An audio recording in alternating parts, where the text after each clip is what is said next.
Let me just start by saying my 6-year-old son and I are very close. From an extremely young age, he has been able to sympathize with me and has been extremely emotionally intelligent. The thing is, it's not with everyone. It's just me. He feels like just a regular boy with everyone else, but he always knows what to say when I'm having a hard day. I try not to show it, but he sometimes knows. Emotional intelligence is how I've always played it off, but now I'm not so sure anymore. Since my son could talk and form sentences, he has said things to me that he should have no way of knowing. It started out with him saying things like, "Mummy, don't worry, I still think you are pretty." That day I was really struggling with body image. I put on a few pounds and hated myself. Of course, I didn't let my son see me crying in the mirror or grabbing the rolls on my stomach. I mean, little boys always think their mother is beautiful, right? It's not like he knew. Soon after that, he mentioned to me that he really missed Bethany. I asked him who Bethany was, and he looked at me like I was crazy. He told me it was his sister who died. My son never had a sister. However, I had a sister who died at 16, whose name was Bethany. I never mentioned it to him. I thought maybe it was a fluke. Next, I lost my job. Once again, he had no clue it happened. I was reading him a bedtime story, and he put his hand over the book and looked up at me. He got this serious look on his face and said, "It'll be okay. You'll find a job next week, and it'll pay better too." It felt weird that he found out about the job loss, but I didn't think much about it. Once I did, in fact, get a job next week that also paid better, I was weirded out. I asked my mother about it, and she said it's probably just the close bond that a mother and son always have. Kids are weird. Every parent has their own story of a time when their kid said something terrifying to them. She tried to explain to me.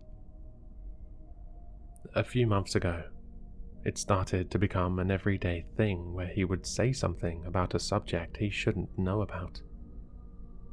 Then, about a month ago, it went from him knowing things he shouldn't to him saying things like, "I remember when I was a girl and I loved the color purple. I remember when I was a mummy and I cried a lot. I remember when I was a mummy and I wanted to run away." This felt weird to me. It wasn't like he thought he was a girl. I asked him once why he thought he was a girl. He looked at me frustrated and said, "I'm not a girl now. I was a girl before I was a boy." He kept telling me stories of all the things he did when he was a girl. He would tell me things about myself that I've never told anybody, even my husband. When I told my husband, I was starting to get scared of my son. He said I was being dramatic. I guess it doesn't help my case that I didn't tell my husband everything my son said to me. When he said things like missing his dead sister, that was one thing. But, well, let's just say I've not always been a saintly woman. I have a past. I mean, we have all done things we aren't proud of, but my husband doesn't know about these things. First of all, I stole a lot as a teenager. Nothing too crazy. I think a lot of teenagers do that, honestly. The more serious things I kept from him are, I got a DUI in college. My ex has a restraining order over me.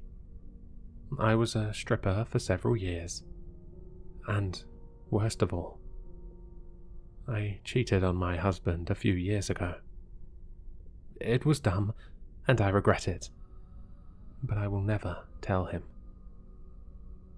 My son had mentioned doing all these things when he was a girl, or when he was a mummy. Of course, in child terms. But nonetheless, he described all of those things. He hasn't mentioned much to anyone else. Mostly just me. He hasn't come right out and said that he was me or anything. If he were me, maybe he doesn't realize it. Maybe he just has random, fuzzy memories of another life. Last week, I noticed he seemed down. He wasn't really talking like he normally does. I felt like a terrible mother. I was thankful he wasn't talking. It felt like every time I talked to him, I got more and more scared of him. One day, he crawled into my bed with me in the morning. He took a deep sigh and looked at me. I remember when I was a mummy, and that car hurt me tomorrow. My heart sank, and I didn't even know what to say, but I mustered up the courage. Honey, what is going to happen to me tomorrow? I said while pushing away the hair falling in his face as a nervous tick. I remember it hurting so bad. I don't want you to feel the pain too. Don't go. Don't do it, he said. I sat, looking him deep in his eyes. My bed, which felt so warm and comforting a few minutes ago, now felt cold and hard. What was going to happen to me? I kept asking him what was going to happen. Every time I asked, he got more and more upset. My husband woke up after I asked him for the 5th time. He got so mad at me. I can't blame him. I was clutching our son's shoulders and screaming, "Tell me, tell me." I said it over and over again.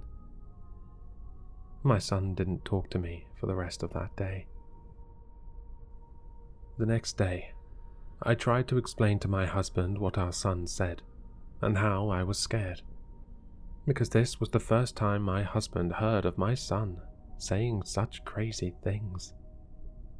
He didn't believe I was in danger. We had dinner plans with some friends that night. It was the last thing I wanted to do. I figured since my son mentioned a car, I needed to just stay away from them at all costs. I tried to convince my husband I was sick, but he, of course, didn't believe me. I should have said I was sick from the very beginning, and not told him the real reason for wanting to stay home. My son's babysitter made it to the house. As we said our goodnights to our boy, he gave me a sad hug. Not only that, but he couldn't take his eyes off my left hand. After our hug, he grabbed my fingers and squeezed them tightly. I knew something was about to happen to my hand. I felt like I could anticipate the pain. We walked out the door, and my husband guided me to the car door. He opened it up and helped me in. Although it didn't feel like he was trying to be a gentleman. It felt like he was scared that I was going to run. He wasn't wrong. After a few minutes of driving, I felt the anxiety building. I felt sick. At a stoplight, I noticed the car door was unlocked. I slipped off my heels and opened the car door. I was trying to move way faster than my feet could take me. I didn't see the curb and tripped over, face planting in the process. My husband came running over to help me up. I thought he would be mad that I tried to run away. I thought he would call me a brat or worse. But he didn't. He could see how scared I was. He realized it didn't matter if what I was feeling was real or not, but he needed to respect my fear and worry. He tried to help me back into the car. He said we could go back home, but I refused to go in the car. I told him we had to walk. This is when he started to get frustrated. He felt like he did his best to compromise and emphasize with my anxieties, but he wasn't willing to walk 2 miles home in 40-degree weather at 7 p.m. Looking back, I understand why he was so annoyed. He grabbed my shoulders and took a deep breath. He started nudging me back to the car. The nudging turned into pushing, and the pushing turned into forcing. I was pushing back and doing everything in my power to not go into the car. I was kicking and screaming. A few other cars pulled over to help. I'm sure they were thinking something much worse was actually happening. Before anyone could get to me, he got me into the car. As he was slamming the door, I reached out my hand to try and stop it. The next few minutes were very fuzzy. I could feel my hand pulsing. I could vaguely hear my husband screaming and apologizing profusely, followed by strangers separating us and trying to help. An ambulance showed up a few minutes later, and that's when I noticed my hand. My index, middle, and ring fingers had been smashed in the car door. Half of my middle finger was completely gone. We went to the ER, and about 80% of my fingers were saved, luckily. If it wasn't obvious, my husband felt terrible. Not only for what happened to my fingers, but for being so aggressive with me and not listening. I know I should have been more bothered, but I have other family members I'm more worried about. After that, I accepted that I needed to take what my son said about my future seriously.